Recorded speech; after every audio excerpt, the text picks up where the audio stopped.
굿모닝, 좋은 아침입니다. 오늘은 2월 8일 토요일입니다. 오늘도 말씀 앞에 나오신 여러분들을, 또 말씀과 함께 새로운 한 날을 시작하시는 여러분들을 주님의 이름으로 축복하고 또 환영합니다. 여러분, 말씀을 통해 주님을 알아가고 또 말씀을 통해 우리를 향한 아버지 하나님의 뜻을 발견해 나가는 것이 저와 여러분의 기쁨 되기를 소원합니다. 오늘도 힘써 주님을 알아가시고 또 주님을 닮아가시고 또 주님의 뜻 가운데 거하시는 여러분들 되시기를 주님의 이름으로 축복합니다. 자, 오늘 우리에게 주시는 하나님의 말씀은 요한복음 11장 1절부터 16절까지의 말씀입니다. 요한복음 11장 1절부터 16절까지의 말씀. 많은 그리스도인들이 가지고 있는 그러한 어려운 숙제 가운데 하나가요, 고난과 고통에 대한 이해인 것 같습니다. 우리가 고난이나 고통의 자리에 있지 않을 때 어려운 상황 속에 있는 분들을 우리가 위로하고 또 그분들에게 좀 쉽게 건네는 그러한 말들이 막상 우리가 그 자리에 있다가 보면 오히려 상처가 되는 경우들이 있기도 하죠. 하나님이 우리를 사랑하신다라고 알고 있는데 왜 사랑하는 우리에게 그러한 아픔과 또 고난을 주시는 것일까? 신앙이 있다라고 하는 사람들도 사실 쉽지 않을 것입니다. 우리는 여전히 의인이 갖는 고난에 대해 풀지 못한 숙제가 있기 때문에 그렇습니다. 열심히 신앙생활을 하고 있었던 우리에게, 아니면 정말 열심히 신앙생활을 하는 우리가 사랑하는 그러한 사람들에게 갑자기 어려운 일들이 생기는 것을 보게 되면, 갑자기 질병이나 아니면 해결할 수 없는 문제로 고통받는 그러한 모습들을 보면 하나님의 선하심을 또 하나님의 사랑을 의심하지 않을 수 없게 되는 그러한 상황들이 있죠. 하나님을 원망하기 시작하고 또 하나님의 사랑을 의심하기까지도 합니다. 오늘 본문에서 보게 되는 마리아와 마르다의 경우도 그렇습니다. 마리아와 마르다는 오빠 나사로를 정말 사랑했었던 것 같습니다. 그런데 그런 오빠 나사로가 죽을 병에 걸려서 그들 눈앞에 지금 고통받고 죽어가고 있는 거예요. 그래서 예수님께 사람을 보내죠. 오빠 나사로가 지금 병에 걸려 죽게 되었다고, 빨리 좀 와달라고 부탁을 합니다. 그런데 예수님께서는 이 소식을 듣고 이 두 자매의 예상을 깨고 이렇게 말씀하십니다. 4절 말씀. 예수께서는 이 말을 듣고 말씀하셨습니다. 이 병은 죽을 병이 아니다. 이것은 하나님의 영광을 위한 것이요, 이 일을 통해 하나님의 아들이 영광을 받게 될 것이다. 아마 두 가지가 이 자매들의 마음을 좀 아프게 하고 힘들게 했을 것 같습니다.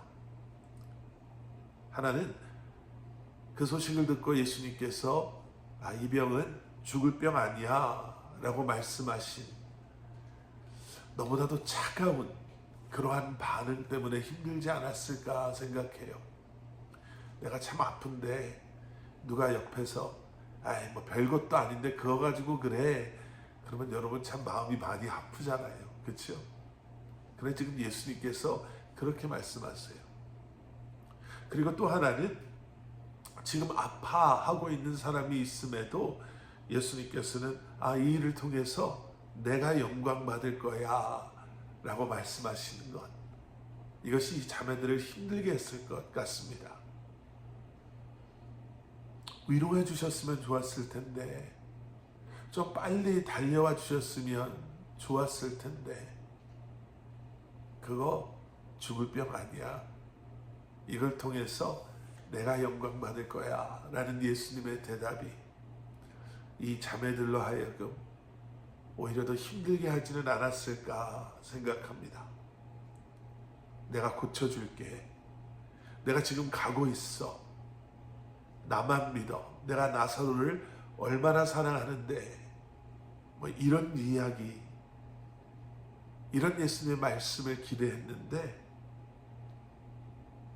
이 병이 왜 생겼는지, 또 이 병의 목적과 이유에 대해서 말씀만 하고 계시죠. 의인이기 때문에 아픈 거야. 의인의 고통을 통해서 하나님의 영광을 드러내실 거야. 여러분, 만약에 죄인이 고통받는다면요, 좀 받아들이기가 그나마 쉬웠을 것 같아요. 죄인이니까 저렇게 고통받아도 싸지.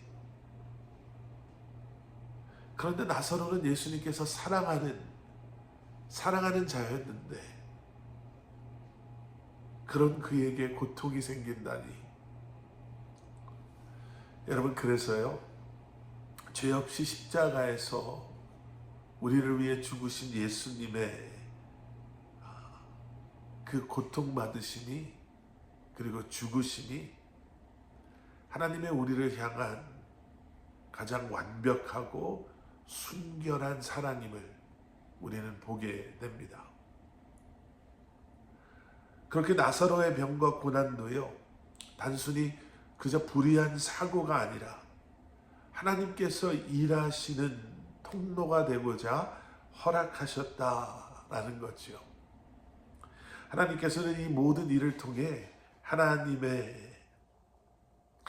되심을 우리에게 보여주시고, 또 하나님만이 생명의 주관자 되심을 우리에게 드러내 보여주고 계신 것입니다. 그 때문에 나사로에게 이 힘든 시간을 허락하신 것이죠. 사랑하는 여러분, 혹시 지금 힘들고 어려운 시간을 지나고 계십니까? 삶의 고통 때문에 너무나도 힘들어서 하나님의 사랑마저도 의심이 되지는 않으신지요? 여러분, 기뻐하십시오. 하나님께서 하나님의 하나님 되심을 여러분들을 통해 드러내 보여주실 것입니다. 하나님께서 분명히 영광 받으시고, 또 여러분들에게는 하나님의 너무나도 크신 은혜와 축복으로 함께 하시며 여러분들을 통해 역사하실 것입니다. 고통과 어려움 가운데 잊고 있었던, 또 몰랐던 하나님의 놀라운 뜻을 다시 한번 발견하시고, 그리고 그러한 주님 앞에 여러분들의 모든 것을 맡기시고 내려놓으심으로 여러분들을 통해 일하시는 하나님을 다시 한번 경험하시는 그러한 여러분들 되시기를 주님의 이름으로 간절히 축원합니다. 함께 기도하시겠습니다. 사랑의 아버지 하나님, 주님 감사합니다. 고통에 대한, 아픔에 대한 정확하고 분명한 이해가 없다 하더라도 주님의 우리를 향한 선하신 계획하심을 신뢰함으로, 그리고 변하지 않는 주님의 우리를 향한 사랑을 우리가 다시 한번 기억하고 붙잡음으로 모든 것을 이겨내게 하시고, 모든 것을 통해 다시 한번 주님을 온전히 바라보며 주님의 뜻 가운데 승리하는 사랑하는 성도님들 한 분 한 분 되게 하여 주시옵소서. 예수 그리스도 이름 받들어 간절히 기도드렸사옵나이다.